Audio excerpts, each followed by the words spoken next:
Blocksters, welcome to the Blockchain Hustler, a show where we talk to the leading founders, creators, celebrities, and disruptors who are hustling in Web3. Today's guest is Carlough.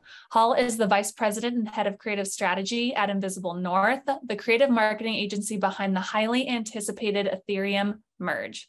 Invisible North creates bold experiences, crafts meaningful stories, and builds relevant communities in Web2 and Web3.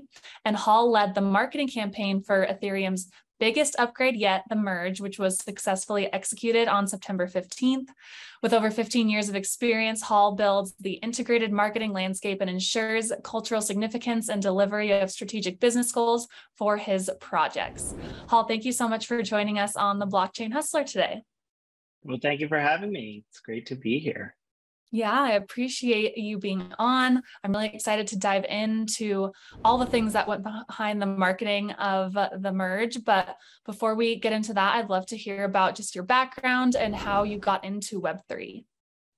Sure thing. Yeah, I kind of came through or into the world, I like to say through a little bit of osmosis. My husband works full-time in the space. And as more and more friends were getting, looped in and the conversation socially became really relevant. Ultimately, I think for me, the hook was really understanding how this was shifting, the value set and how utility really drove opportunity for the creators. So the creative landscape and how that was shifting really was demonstrably different to me. I've worked with many different tech and platform companies in the past, and seeing that shift really kind of was super attractive to me and got me really interested. Right. I know. I feel like we all got into it a little bit through osmosis. I feel like that's how I got into it too. Can you describe your role at Invisible North and what Invisible North does for projects in the Web3 space specifically? Sure thing. So I lead our creative strategy department. I sit between our CEO and our chief creative officer, Amber Ward, and the rest of the creative team. So that really means,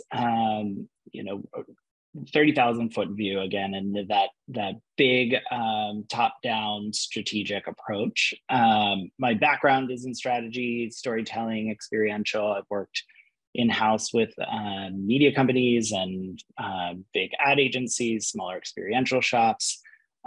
So really, I kind of bridge that multi-channel approach and gap and make sure that everything's connecting, we're telling the right stories, that they're effective, and that, at the end of the day, the work we're putting into the world shifts perspective, disrupts something, or achieves the goals of the clients who work with us.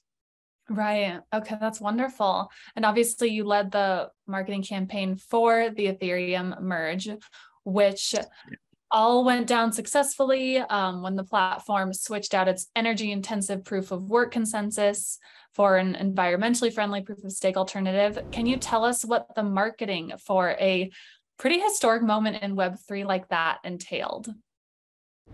Yeah, absolutely. So, we worked very closely with the consensus marketing team and the stakeholders on that side to really dig into what this moment meant. And what, became pretty clear as a core insight was that the technology behind it and the work that the consensus has been doing for years to get us to this moment is really complex and really, really complex. And ultimately this moment, which should be celebrated, how will that resonate across different audiences and communities, and how do we take that story and tell it in different ways with meaningful outputs? So it kind of started with this idea of almost translation and taking this complex, technical world and being able to educationally describe it, but also kind of hook into the realities of what it means for everybody, and what does this mean for the future, and how are these different communities that work with blockchain and Ethereum technology going to be impacted, or are they going to be impacted? How does that work? But also then the core stories of consensus's achievements, this sustainability opportunity is pretty just dramatically impressive, in my opinion. So it really started with looking at all of those different opportunities and putting together hierarchies and priorities and figuring it out how it all comes together into something you understand quickly and can bring into your own conversations, into your own life. That was also really important to us, is that people who go through this journey with us then have the ability to speak to it a little bit more cleanly in their own life. Right. Clearly. Yeah, that makes a lot of sense. And obviously, like you said, the messaging is definitely important because there's so many audiences that are trying to figure out what it is, because it is so complex, and also how it fits into what they're doing in Web3 or what they're planning to do in Web3. And obviously, with the merge being a giant move, also, like you said, toward more environmentally friendly alternative, that means a lot for skeptics and for brands who are in the space or looking to enter the space. And my question is, with the marketing, what was the key messaging that was important to have behind the whole merge? Yeah, absolutely. So we started with the kind of identifying the core pillars, and really that work had already been done by in a great way by the Consensus team. So understanding that sustainability, security, and scalability were going to be our core places of storytelling, and that those are the biggest opportunities that are open to Ethereum, the world of Ethereum users, builders, makers, following the merge. So we had that core framework to work with, and then we, really buckled down into how do those things play together? What does that mean from an educational standpoint in terms of quick understanding, clear visibility into the change in the site, and really in foresight into how that affects what's to come. And that reality was really daunting at first, but as we started to see the connective tissue of how this shift was going to create not just truly create opportunity, but in a way that you almost wouldn't notice with the technology happening on the back end in a moment. Right. That was another opportunity for us to kind of glean an impactful moment to speak to as well. Right. And then there's also the experiential side, which I'm sure is a really, really fun part of your job. What about the experiences surrounding the merge? Like, I saw that there was the Ethereum mainnet merge viewing party on YouTube. Just from your perspective and what you worked on, what experiential initiatives were important to have in the marketing of the merge? Yeah, absolutely. We actually, for this, we sat more on the messaging, storytelling, and ecosystem build around the work in market. So we weren't heavily involved in that moment in terms of the production and planning of it, but we absolutely were involved in how the visual storytelling and messaging really came to life across the board. So we worked heavily on the in the website build, in the storytelling build, all the social copy, and really taking those moments that were going to be so key and making sure that in the consumer journey or the user journey as you're learning about them, that every step on the way that gets you to those moments was revelatory in some way, but then ultimately landed the ability to deliver rewarding content like those moments as well. Mm-hmm. Okay, got it. And obviously this was a really big historical moment. Even being on the marketing side of things, there's probably a lot of pressure just because it was so closely watched by crypto investors, enthusiasts, skeptics, companies. And it was just a really complicated technical effort. It was risky. Many people doubted it would even happen. Did you feel any of that pressure for you? And did that play into any of your marketing preparations? Yeah, absolutely. So I think, the pressure yes, in some ways, but not by any means, I think, as the devs over at CSI. I think Right. that's where the pressure really, really sat. And I really commend them. Obviously, the 7+ years of work that went into this moment, they were fully prepared and ready to go. So we kind of put our trust in that it was going to happen. It was going to be seamless. We didn't really feel too much that it wouldn't be a success. So that being said, we do a lot of experiential, and as every wedding planner knows, you got to have a rain plan. In this case, probably a rain plan would have meant, pushing, canceling the date, moving targets, which for a lot of our work, which was, on the media planning side, would have meant adjusting flights, things like that. So there would have been absolute impact, but luckily, I think we weren't responsible for hitting that button. So I wasn't sweating it as hard as the team behind it, I would imagine. Okay, good. Yeah, definitely. And just your opinion, what does the merge mean for NFT projects, Web3 brands, just moving forward in general? Yeah, I mean, I think the reality is hopefully not much in practical terms, and in terms of, how the work of creating and building with Ethereum happens.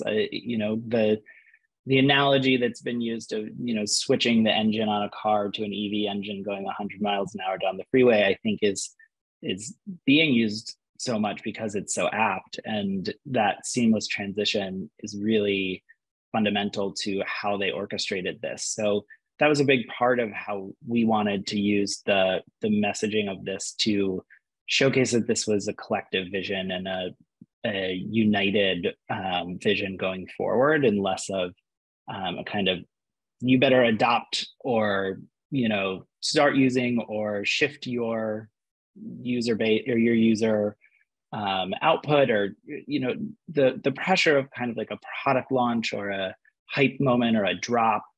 It wasn't really there, because it was about keeping that car going with seamless transition. And so that united messaging was really important to us in how we started to build the work and design, and the artwork that we put forward, that kind of retro futuristic view of what is possible following the merge. Is pretty, it's kind of how we approached it. We wanted the vibe to feel right. I think at the end of the day, innovation often feels like get on board or get left behind. And this was not that moment. This moment was about the entire community celebrating this achievement, the ability to move on together with collective vision. It really needed to feel united.